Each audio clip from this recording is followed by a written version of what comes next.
লন্ডনের Heathrow airport থেকে ১০০টিরও বেশি ফ্লাইট বাতিল করা হয়েছে। ক্রিসমাসের ঠিক আগ মুহূর্তে এ ধরনের ফ্লাইট বাতিল হওয়ার কারণে প্রায় লক্ষাধিক যাত্রী বিপাকে পড়তে পারেন। ২২ ডিসেম্বর ১০০টিরও বেশি বাতিল হওয়ার কারণে প্রায় ১৫,০০০ যাত্রী ভ্রমণে বিপাকে পড়েছেন। তাদের হলিডে করার জন্য যে পরিকল্পনা করেছিলেন সেটি বিঘ্ন ঘটেছে।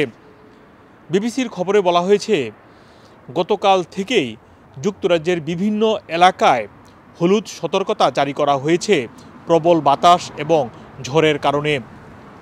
ঘণ্টায় বিভিন্ন এলাকায় ৫০ থেকে ৮০ মাইল বেগে প্রবল বাতাস এবং ঝড় হওয়ার সম্ভাবনা রয়েছে এবং এই হলুদ সতর্কতা রবিবার রাত ৯টা পর্যন্ত বিভিন্ন এলাকা জুড়ে রয়েছে। এসব কারণেই এই ফ্লাইটগুলো বাতিল করা হয়। এই ফ্লাইটগুলো বাতিল করার কারণে হিথ্রো এয়ারপোর্টে অনেকেই গিয়েছেন, তবে তাদের ফ্লাইট বাতিল হওয়ার কারণে তারা বিপাকে পড়েছেন। খবরে বলা হয়েছে, যাদের ভ্রমণ করতে হবে আগামীকাল বা আজকের কোনো একটি সময়ে, তাদেরকে তাদের এয়ারলাইন্সের সাথে যোগাযোগ করার পাশাপাশি এজেন্সিগুলোর সাথে যোগাযোগ করার পরামর্শ দেওয়া হয়েছে। কারণ অনেক সময় কোনো ঘোষণা দেওয়ার আগেই ঠিক কয়েক ঘন্টা আগে তাদের ফ্লাইট বাতিল করতে হচ্ছে এই আবহাওয়ার কারণে।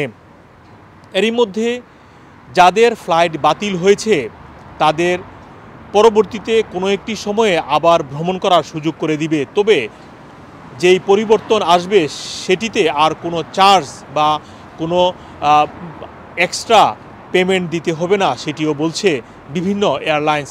তবে যে ১০০টি ফ্লাইট বাতিল হয়েছে তার মধ্যে প্রায় ৮০টি হচ্ছে ব্রিটিশ এয়ারলাইন্সের। হিথ্রো এয়ারপোর্টের একজন কর্তৃপক্ষ জানিয়েছেন, এসব ফ্লাইটগুলো বাতিল হওয়ার কারণে এয়ারপোর্টে অনেক ভিড় লেগে গিয়েছে এবং যাদের ফ্লাইট রয়েছে তাদেরকে ভ্রমণ করার আগে চেক করার বা এয়ারলাইন্সের সাথে যোগাযোগ করার পরামর্শ দেওয়া হয়েছে। শুধুমাত্র এয়ারপোর্টেই নয়, বিভিন্ন ফেরি এলাকাগুলো, বাস এবং দূরপাল্লার যে ট্রেনগুলো রয়েছে সেখানেও বিঘ্ন ঘটছে এই আবহাওয়ার কারণে।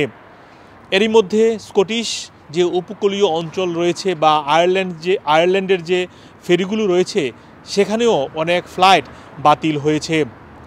খবরে বলা হয়েছে, এই আবহাওয়া যে প্রবল বাতাস এবং ঝড়ো হাওয়া এবং ঝড় হওয়ার সম্ভাবনা রয়েছে সেটি নর্দার্ন আয়ারল্যান্ড, স্কটল্যান্ডের বিভিন্ন এলাকা এবং ইংল্যান্ডের কয়েকটি এলাকায় এ ধরনের বাতাস বইবে এবং ঘন্টায় ৮০ মাইল বেগে এই বাতাস বইতে পারে। এছাড়াও যাদের একেবারেই প্রয়োজন নেই তাদেরকে ঘর থেকে বের না হওয়ার পরামর্শ দেওয়া হয়েছে। বিশেষ করে প্রবল বাতাসের কারণে রাস্তায় গাছপালা ভেঙে মানুষের মৃত্যু হওয়ার ঘটনাও আমরা দেখেছি। তাই আপনারা সবাই সতর্ক থাকবেন।